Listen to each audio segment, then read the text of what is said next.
Everyone's ready. Operation Encore is a 501c nonprofit that is helping veterans turn into rock stars every single day. You can learn more about what Operation Encore is doing by going over to their website at www.operationencore.org. That is www.operationencore.org.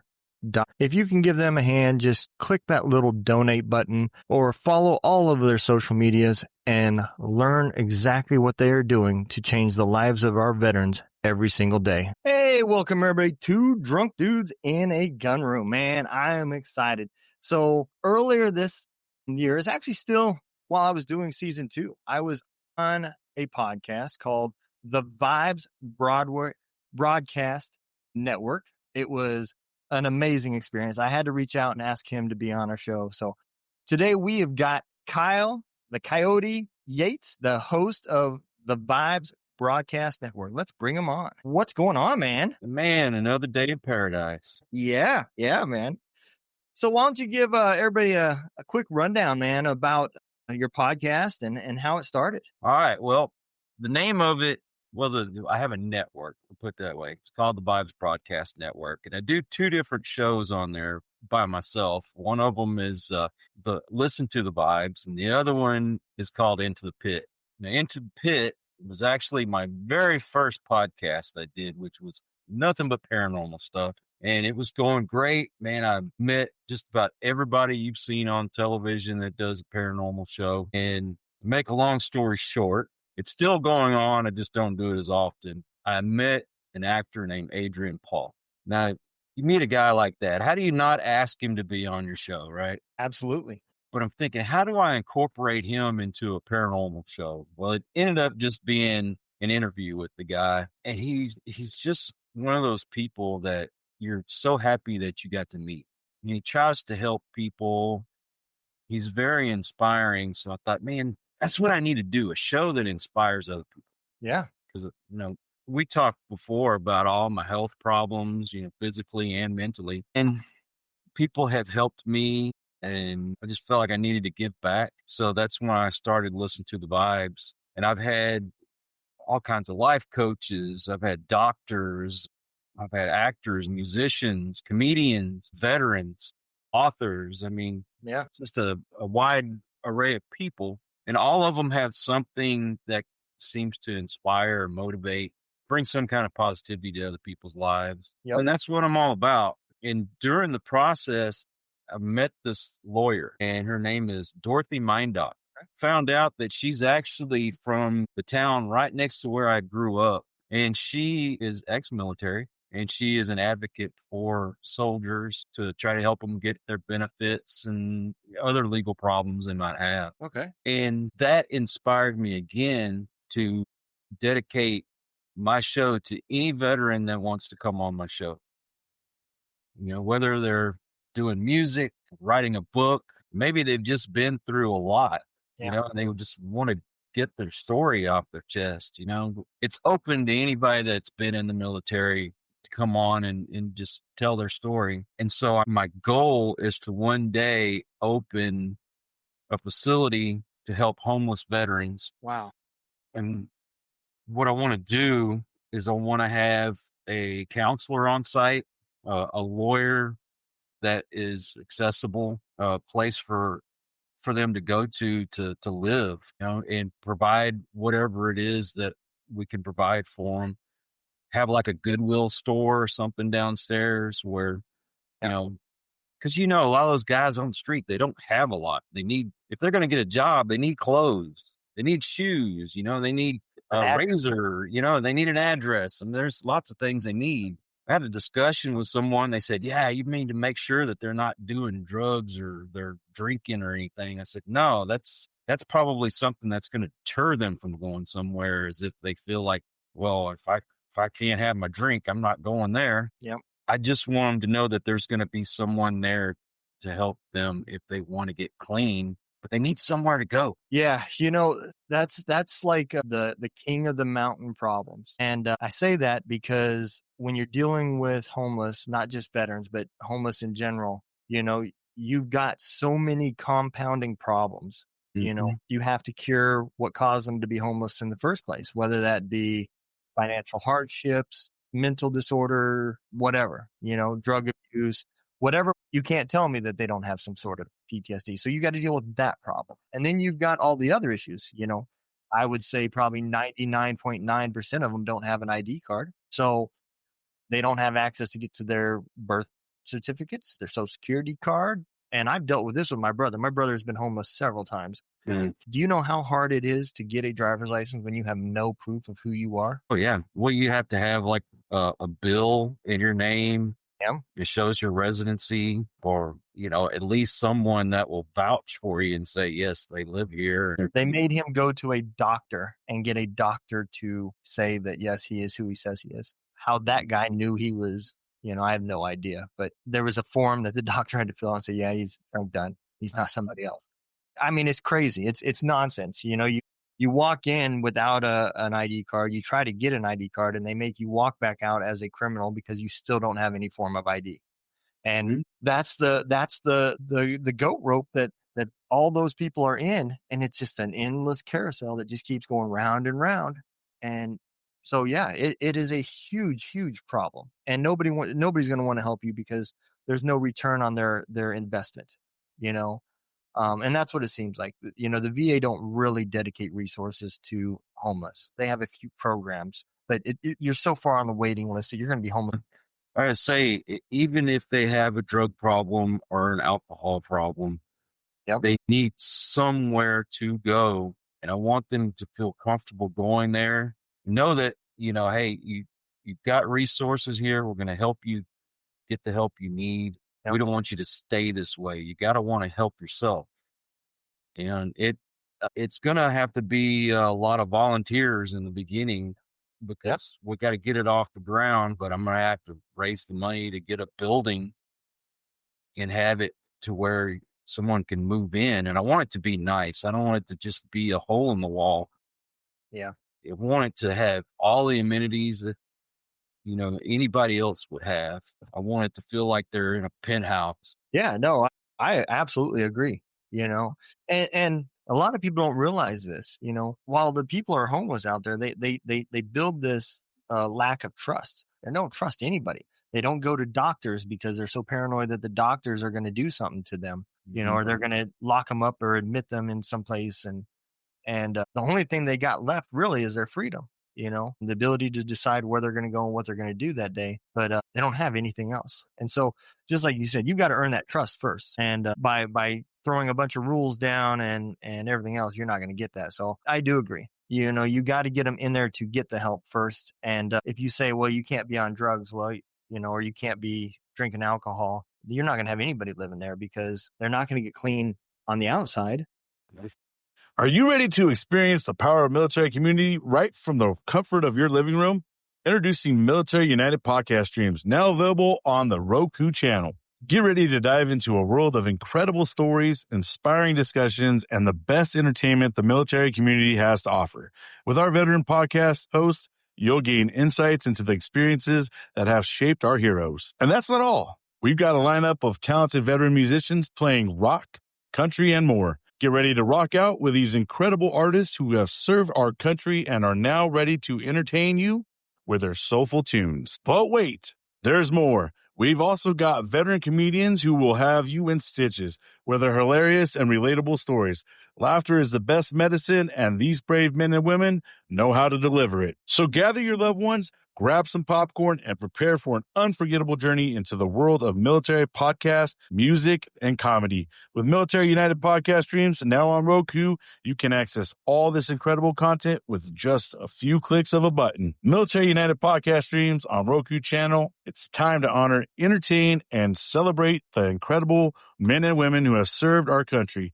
Join us today and experience the power of the military community like never before. So how are they going to get in there to begin with? Exactly. So, yeah, that doesn't make no sense. No, that is admiral. And that is, like I said, that is the mountain of problems. So That's the least that I could do for someone that didn't know me and I didn't know them, but they put their lives on the line to fight for the country that I live in. So Why not? But we need to stop sending all this money to Ukraine and all these other places. We need to spend it on the veterans that we have here. I know you probably heard that a million times, but that's the truth. No, it is the truth. And I feel the exact same way. It has gone too long before that somebody has actually done something. We look the other way. We look at people while they're standing on the road and say, man, why don't you just get a fucking job? And we don't even think about what that phrase means. Mm-hmm. I haven't walked in that guy's shoes. I don't know what he went through, and maybe he's lying, he's a veteran, but you can look at stats and stats don't lie. Maybe the guy holding a sign can lie, but when you look at the stats aren't going to lie.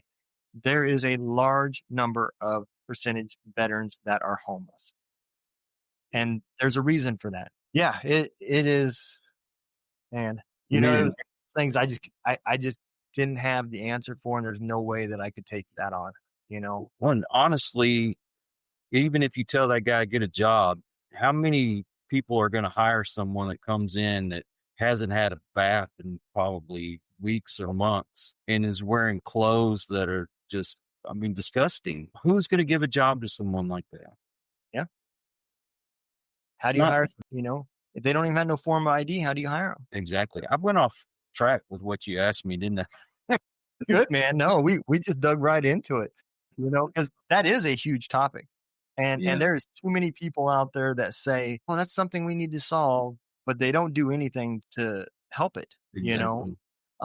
It's going to take a group effort, man. And I think there is a lot of programs out there. I can put you in contact with a preacher. He's I can't remember his organization. I'd have to think of it. But his organization, what they do is they help mostly the elderly veterans, not the homeless, for right now. So people that are old and they need a new roof and they ain't got the money or whatever, they'll go over and put a new roof on that veteran's house, or fix his fence, or put a ramp up because now he needs a wheelchair or something, and they do that all year long. And they're nationwide, but they have recently just got a contract and a license to build tiny homes. And they're donating all these tiny homes that they build to areas in I think it's either St. Louis or Kansas City. I can't remember which one, but they have a tiny home village for veterans only, built from these homes.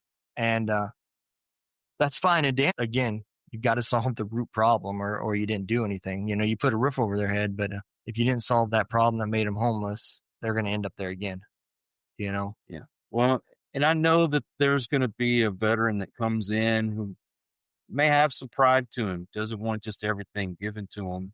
Yep. And if they could just help out with the other veterans, or with building maintenance, or helping me keep the place clean, or, I know there's got to be someone out there who has the skills who could help with that. And it would be on a voluntary basis in the beginning. Yes. But if I could get someone in who feels like they're contributing and could do something like that, man, that would be a help.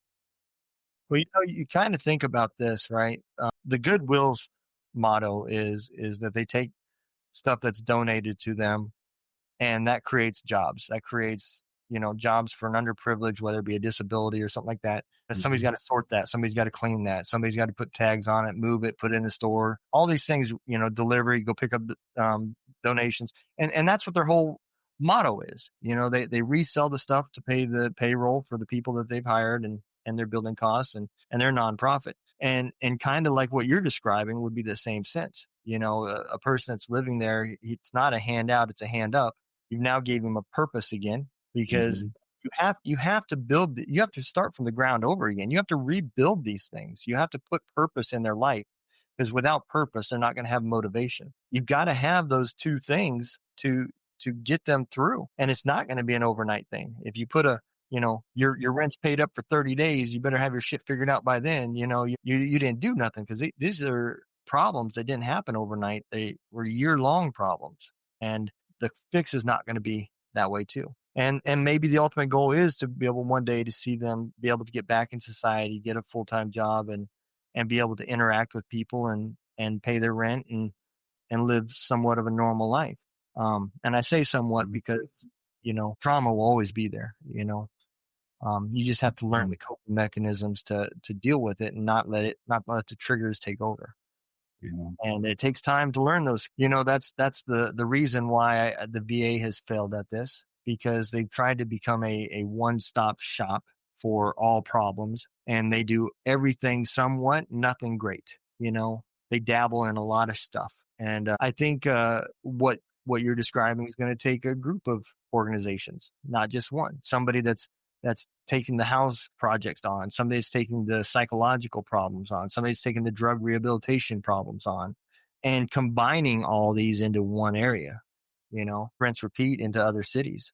And I think that's really what it's going to take, so that everybody has their own specialty and they can do their one task great versus everything somewhat. And that's really what it's going to take, and people like yourself that paid or a return on their investment, because there is no return on this other than you are helping people that, like you said, put their life on the line for us to have our life now. And that should be payment enough. Exactly. I'm not military myself. My grandfather was in World War II. Mm-hmm. And, there's a lot of stuff he would not talk about. Right.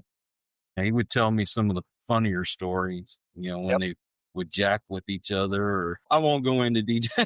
Yeah, no, I mean, I did the same thing with my family, until recently. When I came home, I talked about the funny stories. I didn't really talk about the stuff that I didn't want to deal with. And until recently, that the book that I was writing, went out to my family, and it did explain everything that I was going through during those years that I never talked about, down to the dreams I was having and all that stuff. And now I'm in the process of polishing it up because, my daughter asked me to publish it. So I'm going to, polish it up and get it published. But that purpose was to give them some in depth, because there were things I didn't want to sit there and talk about openly. I'm not one that likes to sit there and cry, and it brings up a lot of emotions with me. So things have gotten a lot better since these last 18 months, with support groups and podcasting and talking. There's stories now that I can get through that aren't as hard and as they used to be. So that was the main reason why I wrote the book.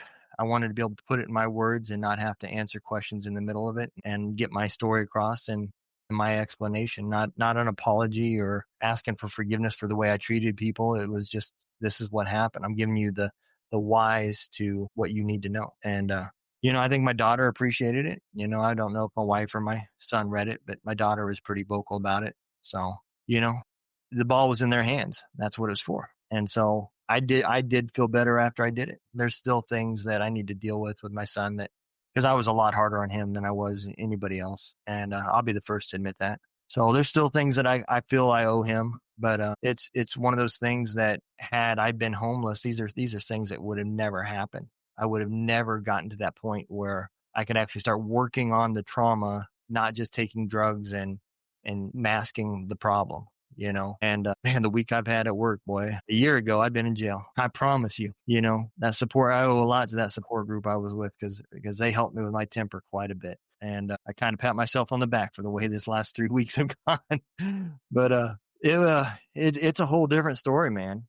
And the other thing too, that's opening my eyes since I started podcasting, and we can narrow this down to a group. We can say, the homeless veterans has a problem. But in America, we have a problem with mental health. I don't care if it's veterans or gays or anything. It's a human problem to deal with trauma, right? Yes. And I learned this. I never thought about it this way until the end of season 2. I had a British soldier on. I thought it'd be really cool to have somebody from England on that served in Afghanistan, and we could kind of talk about our differences and things that happened. And he said something all the way at the end of that show that just resonated with me. He said that his other podcast was about mental health. And I said, "Oh, really?" He said, "Yeah." He said, "Over here, we have a real bad problem with veterans killing themselves." And I was like, that's not just an American soldier problem. That's everywhere. I thought it was just us. I never thought about that. And then it made me start thinking, wow, man, I wonder if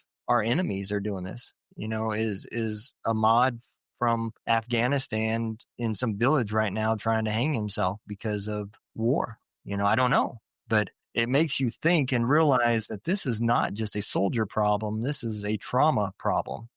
Yeah. The drugs and everything that has came through our country has hurt our youth. And it's trauma that, will be carried on. I'm a firm believer in that, trauma that we have now can affect our grandkids.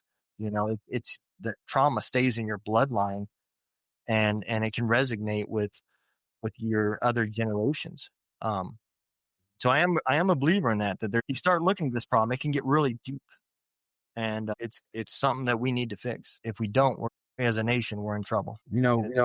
What happened to me as a child, I was shocked at how many people that I had on my show that had the same things happen to them. I mean, I knew that it happened a lot in this country, but I didn't realize how many people I was coming in contact with, which is another reason why I keep doing what I'm doing. Somebody's been through something I've been through. Some people have been through a lot worse than I have.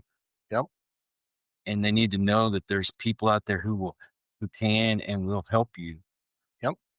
I had a lady that she'd been trafficked 3 different times. And at one point she had gotten prominent. She was doing really well. She very successful. I know who you're talking about. Yeah. Amanda Blackwood. Exactly. Yep. She has an amazing story. And it blows your mind. It does. Yeah. Yep. I had her on my show too. And she actually invited me to come on. She's got a podcast as well called The Story of Survivors or something like that. Man, her story is so impactful. When I heard her story, it really made me think, man, I'm bitching about my job. I don't have problems compared to that. She was losing a job because of a guy that wasn't even in the United States. Exactly. I mean, he abused her and he got her fired. Yeah. And she opened my eyes to something else too. I'm really glad you brought her up because I've been thinking about her a lot. Before that show, I never had anybody on my show that really talked about human trafficking. And when she started talking about human trafficking, I'm thinking the sex trade. And then when she said, well, that's actually only like 15% of it. She said, most of it's labor. And I was like, really? She said, the highest number of trafficking is people that are being brought into the United States and being forced to work in a restaurant that's owned by a family. And then they take the paycheck and keep it for the rent and the food that they're paying. But when they're off, they have to take care of the house. She said, that's trafficking. And I was like, man, I never put that together because I was in situations in the military in Qatar where the government's talking about you have to watch human trafficking. But I'm going to tell you, it's happening. And the government's hiring these people because they contracted out to a contracting company that pays their employees based off of their race, based off their nationality. It doesn't matter what you do. If you're an Indian doctor, you get the same as an Indian mechanic. There's no pay raise. You're an Indian. If you're Pakistani, you get the same as all Pakistanis. And the conditions of your house is based off of where you come from. And I use Indies because in Qatar, they treat them the worst. You walk into a house that's got Indie workers in it. They're making them hot bunk. So a guy works 12 hours while he's at work. Somebody else is sleeping in that bed who works nights. And then they just flip flop, and I was like, dude, I don't care what you say. That's trafficking. I didn't say that at the time because I didn't know it. But after her show, I thought about it and I was like, holy shit, I was watching trafficking and didn't even realize it. She got an impactful story, brother. You've had some big guests on your show. Well, yeah. I've had some successful people. I mean, like a rock star that had been molested as a child. And you think, really? This guy, look how successful he's been, top of the charts, and a rock star, and this happened to him. You think, well, if this has happened to him, it happened to anyone. Yeah, absolutely, man. I mean, and it's tough, man, because there's another side to this, and it happens in our veteran community a lot. We judge people's trauma based off of how much we have healed or what we've gone through or so forth, and we forget that that healing process. There's another factor in this. Your upbringing, where you come from, really has a large factor in how much you can deal with. Have you ever wondered how you can help out the show? Well, that is very simple. You can help us out by going to www.twodrunkdudesinagagunroom.com www.twodrunkdudes.com. That is www.twodrunkdudesinAgunroom. There's many ways you can help us by listening to the show, supporting the show, liking, sharing, and everything else that comes along with social media. But one of our biggest goals is to help build the nonprofit Heroes Voice Media Foundation. This is a foundation that has decided to start celebrating courage and amplifying heroes. Find your voice with Heroes Voice Media Foundation. And I'll use this as an example. You take a private in the Army that came in that was upper middle class, and the worst thing that ever happened was they got a D in a class. Right. They go overseas and they hear a boom off in the distance, and next thing you know, they got PTSD. Well, that's their trauma. Maybe a guy that grew up in Compton that heard gunshots every single day as he's walking down the streets and seeing people getting hurt all the time, that same thing doesn't affect them. Maybe it takes more to affect them or something else to trigger that. And you can't judge just where people are in their healing process or how they're feeling, because you don't know where they came from. And that's a huge factor in what they're dealing with, at least in my opinion. That's why I do my podcast. Yep. I could make a lot more money talking about politics or pop culture and all that. I mean, yeah, I might have a conversation with someone about pop culture from time to time. I try to steer away from the politics as much as I can. Me too. There's just too many people out there that have problems that they need somewhere to go. You may pass them on the street and you don't even know it, but if they do happen to watch my show or a show similar to mine, and they say, I need to contact this person, and then they get the help they need. I may never know it, but I have to trust that that's happening. And I guarantee you it is. And that's the other problem too. The VA has tons of advertising money, and the government funds that, but the mom and pop agencies don't.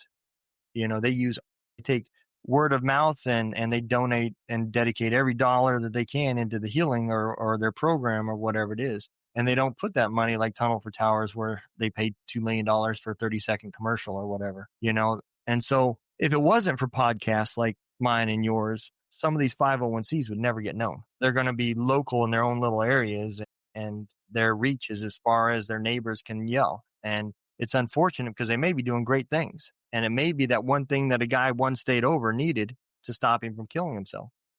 You are absolutely right. That is the amazing part of the podcasting world is the reach that we give the people at no cost to them to get the word out. And I have been able to refer people that have came on my shows. I've been able to connect other 501cs in hopes that maybe they'll do something even bigger together, and I do believe that as the one good thing that podcasting networks do, way better than any kind of mainstream media. That's for damn sure. And another thing is it may not necessarily be a health problem or a mental problem. Say I bring one of the writers on and he says, this is what I went through to get my book published. Or my musician says, well, this is the path that I took in order to become successful. There might be, I don't know, a kid that's listening, or just could be regular Joe, and says, you know what, if they can do it, I can do it. Yep. You might have the next Stephen King or Ted Nugent on your hands, And it's all because of somebody that came on the show. I'm going to tell you something, man. I had an amazing guest on yesterday, and he has no degree, Navy veteran, became a journalist. He developed Tourette's, and so he was only in the Navy for a year and a half when he started having symptoms of Tourette's. And once they diagnosed him, he's no longer eligible to be in the military. They had to put him out. And so he took up writing and became a journalist and won a few awards. And now he's an author that has sold over 1,300 copies of his book that he self-published. And he's teaching people how to write that have master's degrees in English. And he doesn't even have a college degree. He's all self-taught. And I told him, I said, man, that's the exact example of a veteran right there. We just don't give up. Christoph, is it? It is. How many people we have on our show's the same? He's so cool. He is so cool. He's an awesome dude, man. Yeah, I as a matter of fact, I asked him if he would help out with our nonprofit with helping some of the authors that are in our program and just do a webinar to give him some tips and he was excited to do it. So I'm looking forward to that too because he's got so much knowledge, man. Oh, He really man. does when it comes to writing. He is so cool. That's another thing. It not only helps other people out there, it helps me just as much. Oh yeah, Because, I mean, I've made so many new friends, and I had to kick a lot of people out of my circle through the years because, I'm an alcoholic and a drug addict, and I'm trying to stay away from that stuff. I yep, have friends who are my age and older who still think that they're teenagers and can still party every right. night or every weekend. And I just can't be around it. Yep, They don't want to try to better themselves. And I'm trying to better myself. And, I think I talked to you about my health problems last time we talked. you did. I have a spinal disease, which I had to retire, but I don't want to just sit around and do nothing. So this is an outlet for me. This is also a way for me to I may eventually make good money at. I hope, knock on wood, but I don't get out as often as I used to. I'm kind of stuck here all the time. And it's nice to be able to communicate with others Yeah. and make the friends that I've made. They inspire me so much. Yep.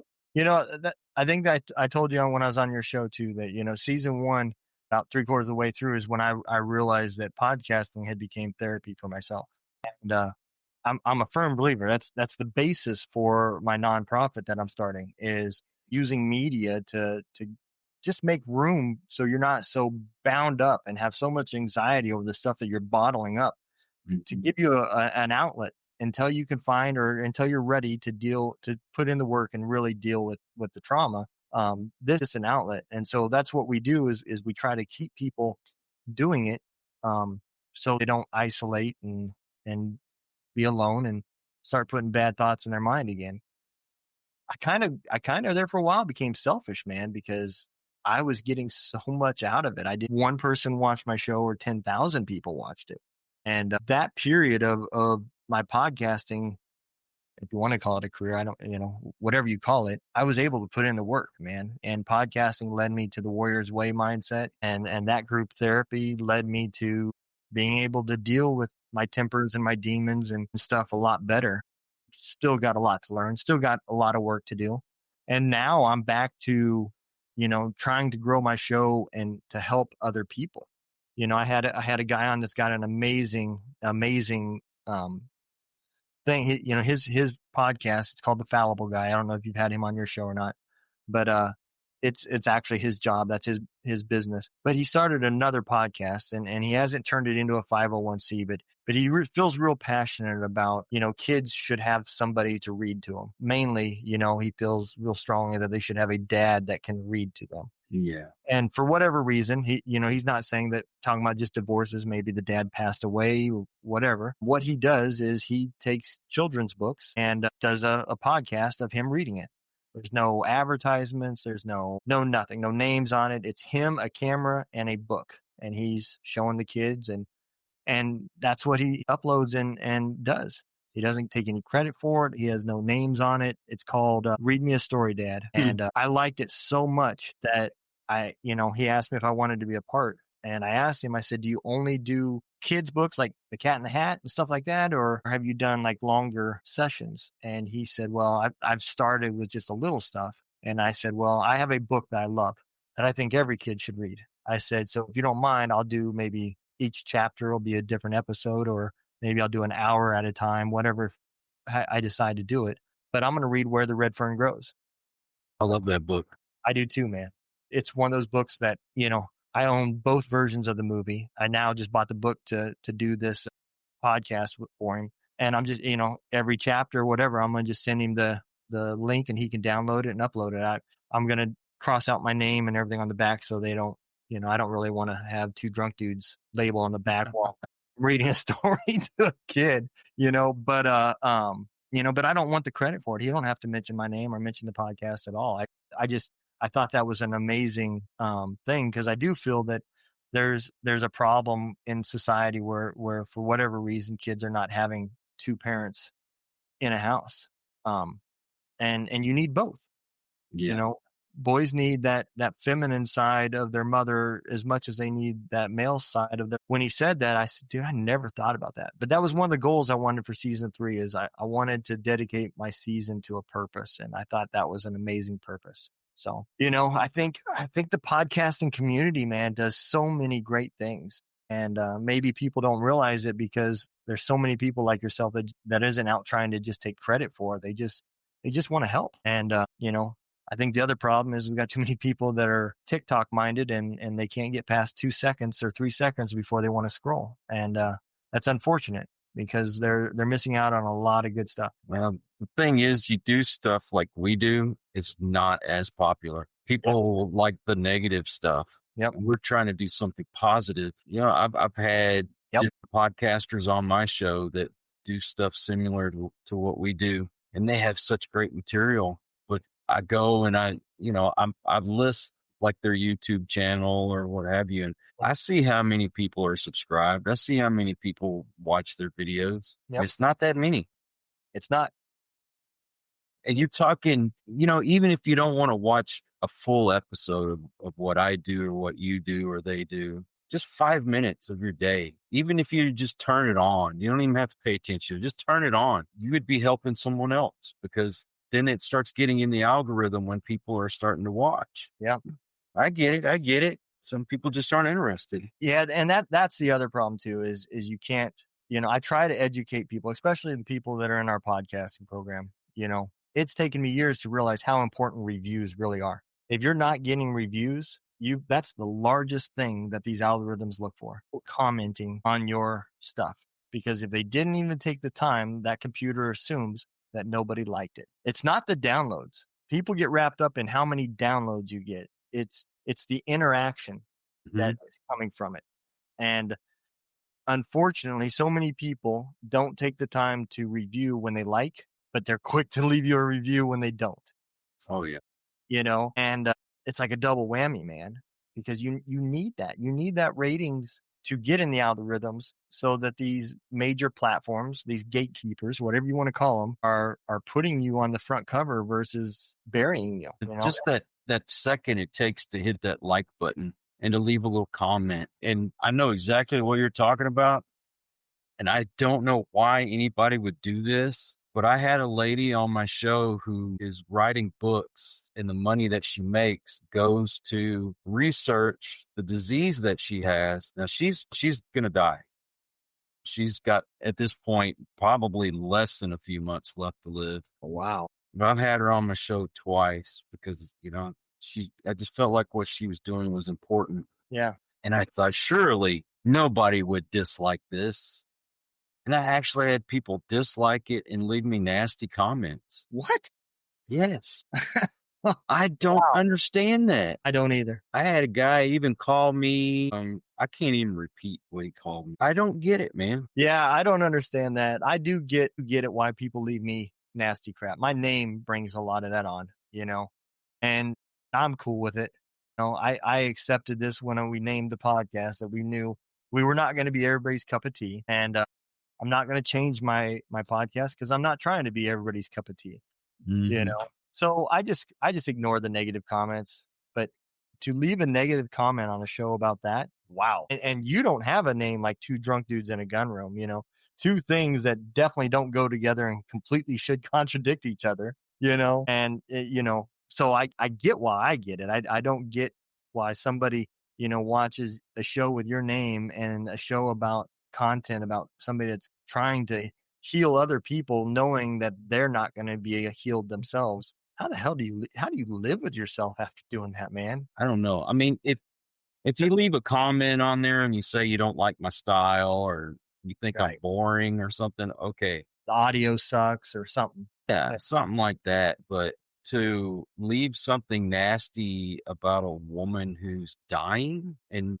her last wish is just to make money to go research to help other people who are just getting diagnosed with the same thing she had. And she's not even asking you to give me money. She's asking you to buy her book. That's it, and buy it or not. You don't even have to buy it, but why say something nasty? Operation Encore is agency nonprofit that is helping veterans turn into rock stars every single day. You can learn more about what Operation Encore is doing by going over to their website at www.operationencore.org. That is www.operationencore.org. If you can give them a hand, just click that little donate button or follow all of their social medias and learn exactly what they are doing to change the lives of our veterans every single day. Right. Yeah. That's why I say, man, there's a mental health problem in America. You know, I had a guest on, and I know we're getting close to the top of the hour, but I had a guest on, right? That she was a psychic, and her name was June Edwards? Edwards. Yep, June Edwards. Absolutely. And she said something in that podcast, you know, and I had her on, not really necessarily, being sold. I do believe in some things. I do believe in psychic abilities. I do believe in the paranormal. I do believe in that stuff. Man, she answered a question I had in a way that I have never heard before in my life. And I have asked military chaplains the same question. And the answers they gave me, I never really bought. So they say in the Bible that, killing, murder is an unforgivable sin, right? So my question is where does that put soldiers? Because unlike the people that came from World War I and World War II, I feel like they had a war that was of just cause. After that, we were put in wars by political minds to spread our shit and gather resources. It was all about profit and gain, in my honest opinion, as a veteran. I didn't feel that way while I was in, but when I started putting the pieces together as the war was coming to an end, I seen things that made me feel like maybe we weren't over there to free the Iraqis that were suffering or the Afghanis that were suffering. I felt like we could have ended the Afghanistan war a lot sooner and left in a much better way. All these things I felt like. So it kind of made me feel like, the people that we've killed, are we going to pay for that?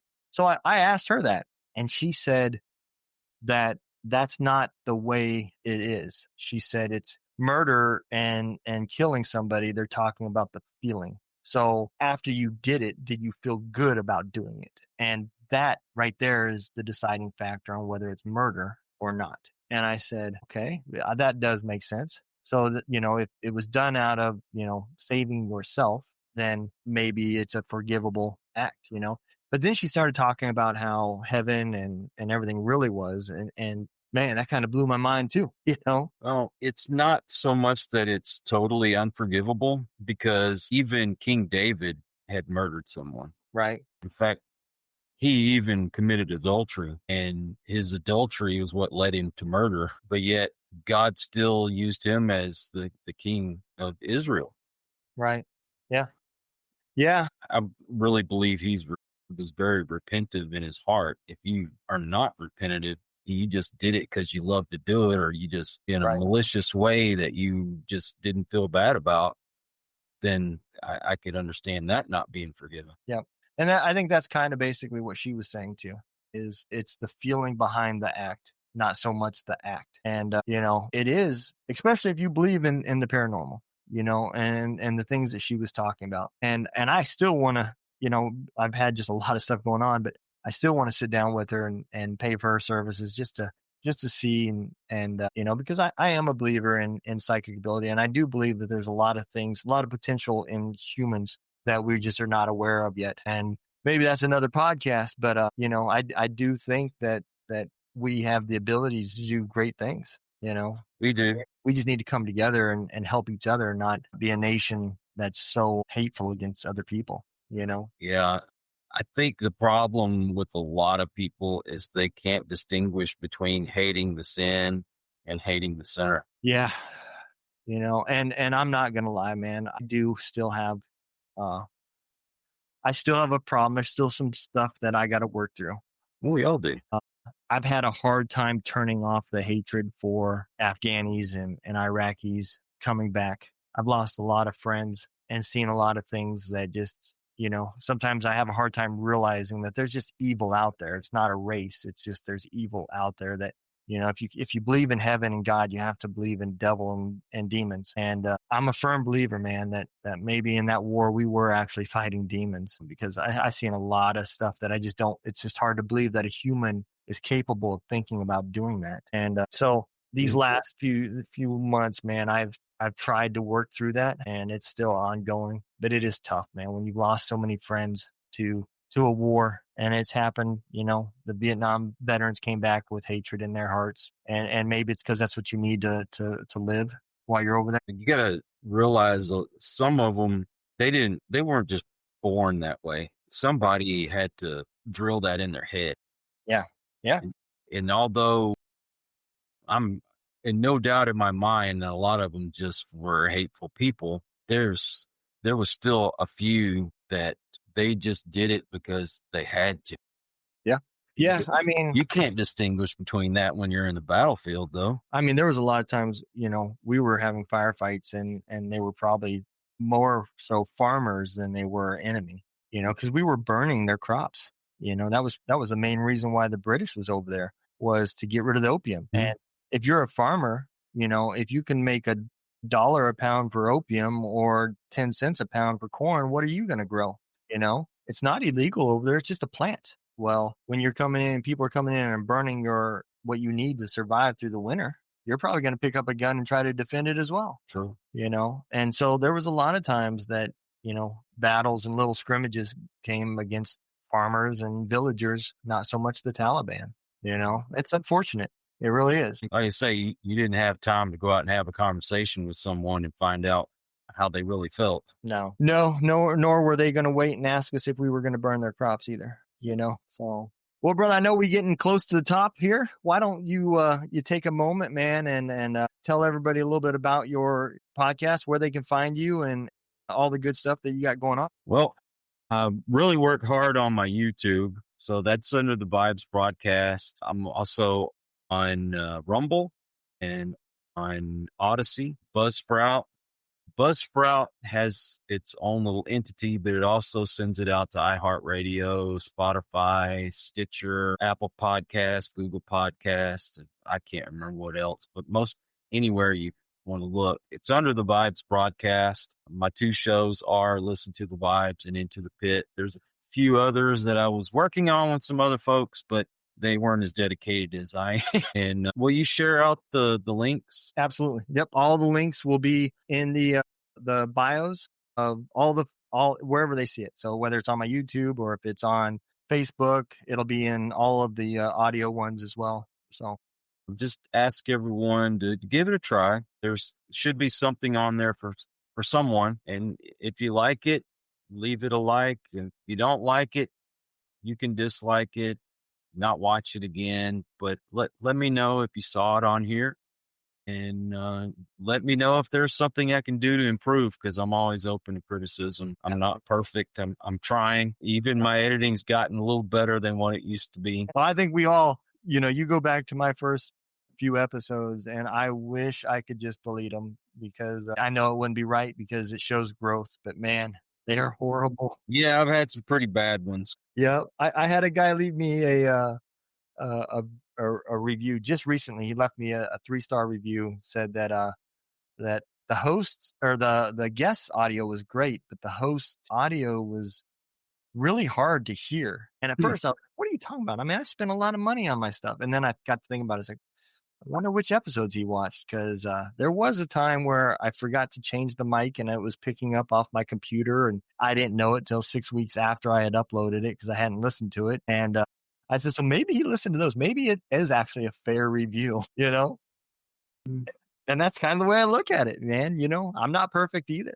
I've made mistakes. I got some editing on the last one I do. I forgot to hit record as I was doing the intro and everything. So I got to go back and fix that before I upload it. But again, I'm not perfect, man.